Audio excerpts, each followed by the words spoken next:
పునర్వివాహం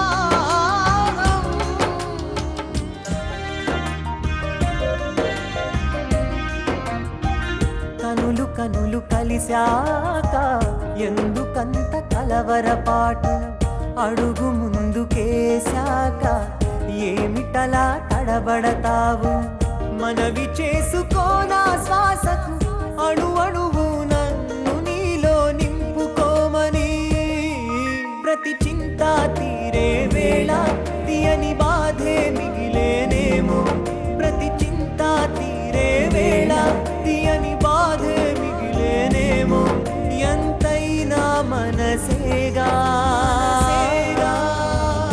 మనసింతేగా మనసింతే మనసింతే మనసింతే ఈ మనసుది తీరని ఆరాటం మనసింతే మనసింతే మనసింతే ఈ మనసుది తీరని ఆరాటం. చిన్నపిల్లవాడు ఏదో తెలియక చేశాడు. చిన్నపిల్లల మనసులో ఏ కల్మషం ఉండదు. నువ్వు అనవసరంగా ఏవేవో ఊహించుకొని కోపంగా మాట్లాడుతున్నావు. అది కాదు యశ్వంత్, పిల్లాడు.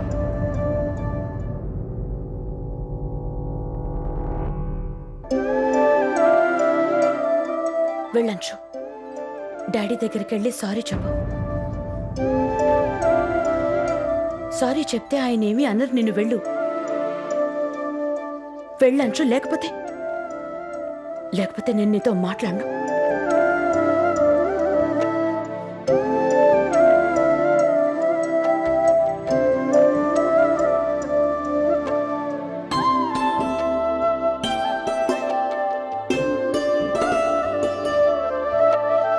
సారీ నాన్న.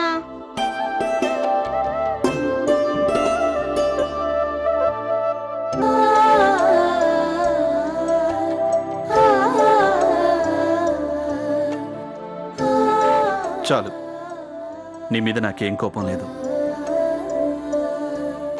కానీ నువ్వు నాకు ప్రామిస్ చేయాలి, ఇంకెప్పుడు ఇలాంటి పనులు చెయ్యనని. ప్రామిస్? ఎస్, ప్రామిస్ నాన్న. షూర్?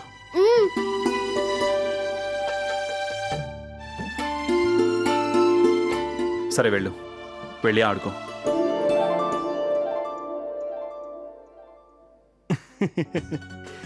మన అంశు నిజంగా బంగారం లాంటివాడు. ఎరా ప్రదీప్, కమాన్, నీ మూడ్ చేంజ్ చేస్తాను. సవారీ చేస్తావా నా మీద? ఇలా రా అంశు, రా.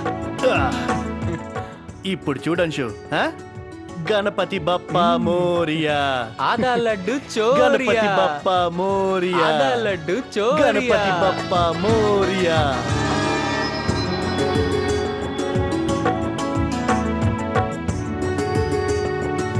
కమాన్ అంశు, కాస్త నవ్వు. ఇప్పుడు నువ్వు బుద్ధిగా నీ రూమ్కి వెళ్ళి ఆడుకో, సరేనా? నాకు చాలా పని ఉంది. వెళ్ళు. పంకజ్, అరవింద్ వస్తానన్నాడు కదా? ఈ పాటికే వచ్చేసి ఉంటారు, మన కోసం వెయిట్ చేస్తూ ఉంటారు. వెళ్దాం పదండి. పదండి.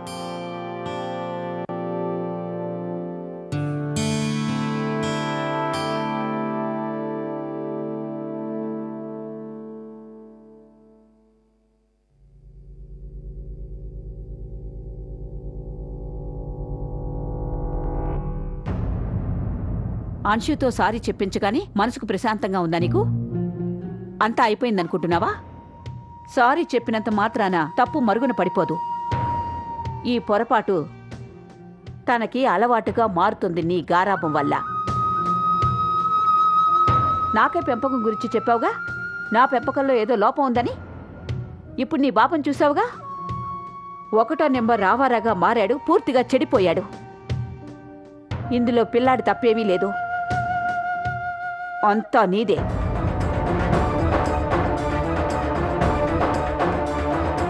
నువ్వే తనకి నియమ నిబంధనలేవీ నేర్పలేదు. నీ ఉద్దేశం ప్రకారం పిల్లల్ని స్వేచ్ఛగా వదిలేయాలి కదా? ఇలా తప్పులు చేయడానికి ఇన్ని సంవత్సరాలుగా చూసి చూన్నట్టుగా వదిలేశావు. ఇప్పుడు మాత్రం క్షమాపణ చెప్పడం వల్ల నువ్వేం సాధించావు? ఒక్క విషయం మాత్రం బాగా గుర్తుంచుకో, పాలల్లో చక్కెరున్నా విషం ఉన్నా తేడా తెలీదు. నువ్విలాగే అంశు తప్పుల్ని క్షమిస్తుంటే తనకి ఇంకా ధైర్యం ఎక్కువ అవుతుంది. అంశు ఇప్పుడు చిన్న చిన్న అల్లర్లే చేస్తున్నాడు. కానీ తనకి ఇలాగా తప్పులు చేసే ధైర్యాన్ని ఇస్తుంటే పెద్దయ్యాక నేరస్తుడిగా మారతాడు.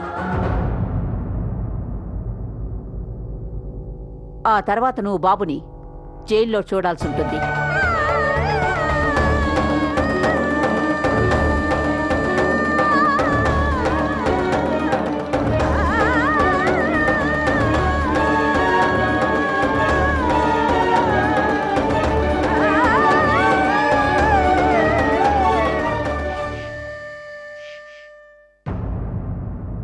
అంశుని మీరేమీ అండం లేదేంటి?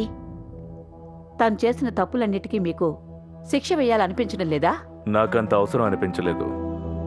చూసావా ఈ విషయంలో యశ్వంత్ ఎంత సంస్కారవంతంగా వ్యవహరించాడో? నేను కూడా గమనించాను. ఆ అల్లరి పిల్లాన్ని సులభంగా క్షమించేశాడు. నీకు కేవలం అంశుని యశ్వంత్ క్షమించడం మాత్రమే కనిపించింది. కానీ నాకు ఇంకోటి కూడా కనిపించింది గాయత్రి. మన రెండో కోళ్ల అర్పిత మొహంలో ఆనందం.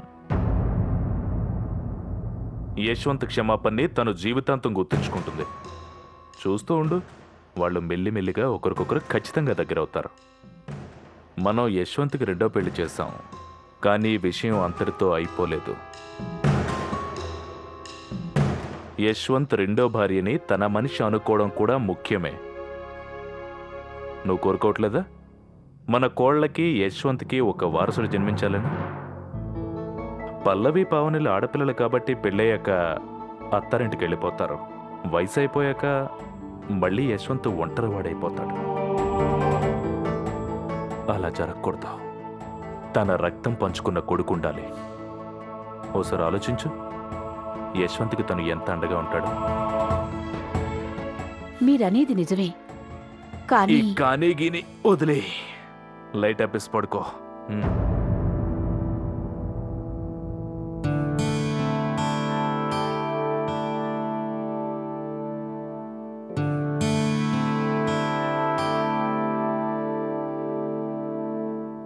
ఏమీ అర్థం కావట్లేదు.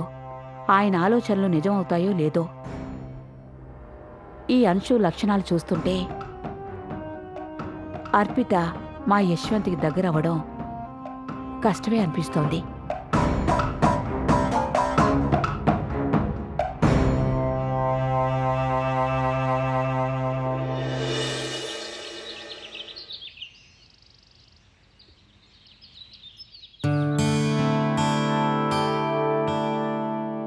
ఈ సిటీలోనే పెద్ద బిజినెస్ మ్యాన్ కొడుకు పెళ్లిది. మావయ్య గారు వీళ్ళంతా పొద్దున 6ంటికే వెళ్ళిపోయారు. ఒక్క విషయం మాత్రం నిజం, ఈ ఇంట్లో ప్రతి ఒక్కరూ పనినే దైవంగా భావిస్తారు. కావాలంటే చూడండి, అప్పగింతలు అయిపోయిన తర్వాతే ఇంటికొస్తారు.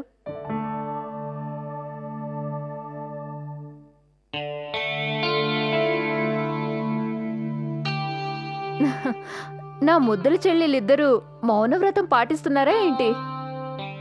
మామూలుగా అర్పిత ఎప్పుడు సైలెంట్గానే ఉంటుంది, కానీ ప్రణతి నీకేమైంది? ప్రదీప్కి నీకు ఏదైనా గొడవ జరిగిందా ఏంటి? అవునక్క, మీరు కరెక్ట్గానే చెప్పారు. నేనిప్పుడు ప్రదీప్ మీద కోపంగా ఉన్నాను. ఏం పర్వాలేదు, తను నిన్ను 2 నిమిషాల్లో కూల్ చేస్తాడు. నిజం చెప్పాలంటే ప్రదీప్ చాలా రొమాంటిక్. తనొక్కడే కాదు, ఈ కుటుంబంలో 3 కొడుకులు కూడా అంతే. అక్కయ్య, ప్రదీప్ని బావగారిని చూస్తుంటే రొమాంటిక్ అని తెలిసిపోతుంది. బట్ యశ్వంత్ బావగారిని చూస్తుంటే మాత్రం అలా అనిపించడం లేదు కదా అక్కయ్య? అయ్యో, నువ్వు తన్నెందుకు అడుగుతున్నావు? తను కొత్తగా వచ్చింది కదా, నన్ను అడుగు, నేను చెప్తాను. అర్పిత ఉన్నప్పుడు చూడాలి యశ్వంత్ని.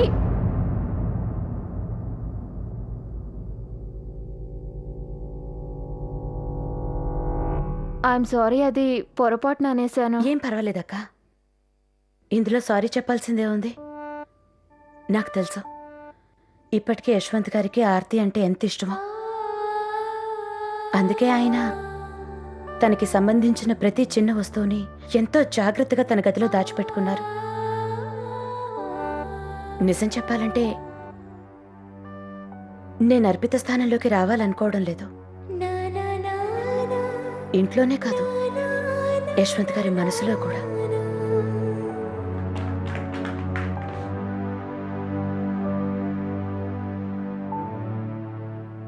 Good morning. Good morning.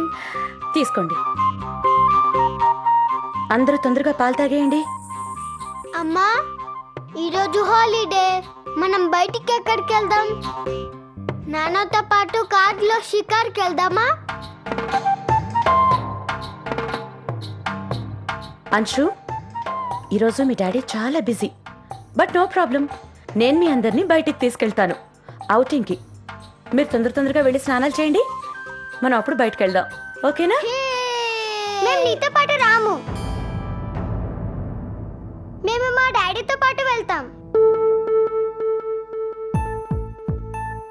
మా డాడీ మమ్మల్ని తీసుకెళ్తారు. వీళ్ళు రాకపోతే ఇక్కడే ఉండని అమ్మా. పల్లవి రాకపోతే పావని కూడా రాదు. మన ఇద్దరం కలిసి వెళ్దాం. మీ ఇద్దరు ఇంట్లోనే ఉంటే మీకు బోర్ కొడుతుంది. నేను మమ్మీతో బయటికి వెళ్ళి బాగా ఎంజాయ్ చేస్తా.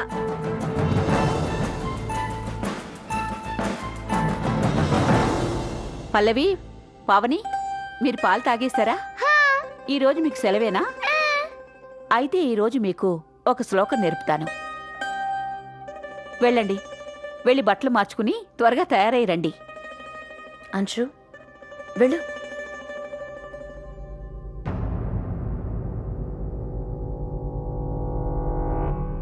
అంశు,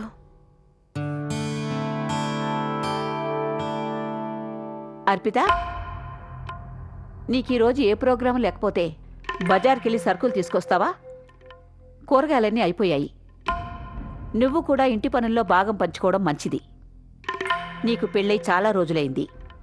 అత్తమ్మ, నేను వెళ్ళి సామాన్లు తీసుకొస్తాను. అర్పిత, ప్రణతి ఎన్నాళ్ళని ఇంటి భారాన్ని నువ్వు ఒక్కదానివే మోస్తావు విధి. నీ తోడి కోడళ్ళు కూడా వచ్చారు కదా, వాళ్ళకి కూడా పనులు నేర్పు. వాళ్ళకి బాధ్యతలేంటో స్పష్టంగా చెప్తేనే గాని అర్థం కావు. అత్తయ్య, నేను వెళ్తాను. కార్ డ్రైవర్ బయటే ఉన్నాడు. ఆ రోజులాగా రామ్లాల్ స్కూటర్ తీసుకుని వెళ్లకు. డ్రైవర్కి తెలుసు మన సరుకులు ఎక్కడి నుంచి తీసుకురావాలో. ఇంకా అక్కడ ఎక్కువ బెరాలు కూడా ఆడొచ్చు. నువ్విప్పుడు పెద్దింటి కోడలివని నీకు తెలుసుగా. సరే. అంశన్ కూడా నాతో పాటు తీసుకెళ్ళినా. వాడికి ఒక్కరోజే సెలవు. నాతో బయటికి రావాలనుకుంటున్నాడు. వద్దు. ఎప్పుడు నీ బాబుని నీ వెంటే ఉంచుకోవాలనుకోవద్దు. ఈరోజు సెలవైతే పల్లవి, పావనెలకి నేర్పినట్లే తనకి కూడా శ్లోకం నేర్పుతాను. నువ్వు ఒప్పుకున్నా ఒప్పుకోకపోయినా నేనెప్పుడు తనని మా ఇంటి వాడిగానే భావిస్తున్నాను. అలాగే.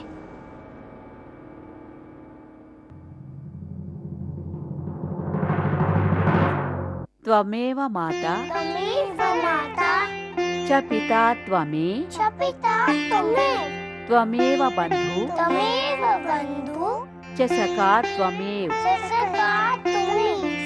త్వమేవ విద్యా ద్రవిణం తుమే త్వమేవ సర్వం మమ దేవ దేవా.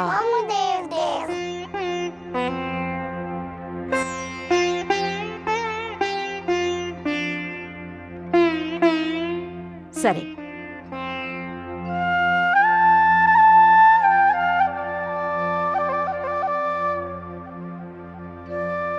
ఇదిగో ప్రసాదం.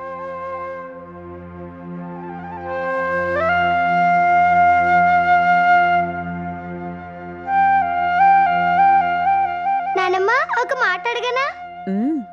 అడుగమ్మా. నేను పావని తప్పు చేసినప్పుడల్లా నువ్వు మాకు ఎప్పుడూ పనిష్మెంట్ ఇస్తావు కదా.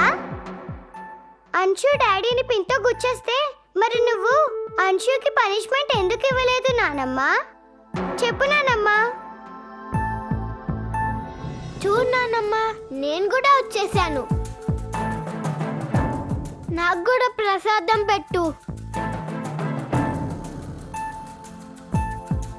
నువ్వు ఆలస్యంగా వచ్చావు కాబట్టి నీకిప్పుడు ప్రసాదం పెట్టను. సారీ నానమ్మా, మీరు నాకు టైం చెప్పలేదు కదా, అందుకనే లేటుగా వచ్చా. నువ్వు కావాలనే తప్పు చేశావు. మీ డాడీకి పిన్ను గుచ్చుకునేలా చేశావు. కాబట్టి నీకు శిక్ష పడాల్సిందే. ముందు గుంజీలు తీ.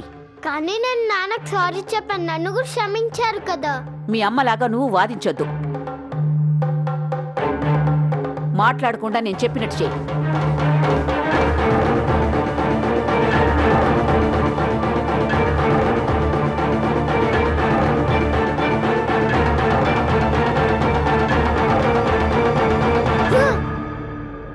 నేను గుంజీలేం తీను.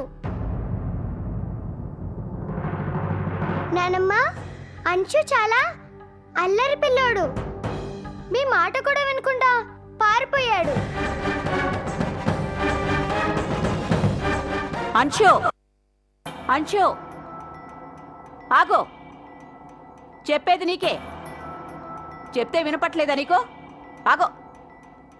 ఆగమంటుంటే ఆగో. అంశు, ఆగో. నేను చెప్పినట్టు గుంజిలు తీ. నానమ్మ, నువ్వు అలసిపోతావు. నువ్వు నన్ను అస్సలు పట్టుకోలేవు నానమ్మ. మధ్యలోనే పడిపోతావు. నిన్ను మాత్రం ఈరోజు వదలను. ఆగో. అంశు, ఆగో. నేను చెప్పేది వినో. నానమ్మ, నువ్వు నన్ను అస్సలు పట్టుకోలేవు. ఆగమంటుంటే నా మాట వినో. నువ్వు అలసిపోతావు నానమ్మ. అరే, నా మాట వినో. ఆగో. అత్తమ్మ ఏమైంది? ఎందుకలా పరిగెడుతున్నారు? నేను అంశుకి గుణపాఠం చెప్పే తీరుతాను. ఒక్క రోజులో తన పద్ధతి మార్చుకుంటే నేను నా పేరు. అత్తమ్మ గాయత్రి. ఆ గాయత్రి. నా పేరు గాయత్రి అని నాకు గుర్తుంది. ఊపిరి ఆడటం లేదని మధ్యలో ఆగిపోయాను. నేను నా పేరు మర్చిపోతానా? గాయత్రి గాయత్రి అని చెప్తోంది. అంశు, ఆగు, ఆగు.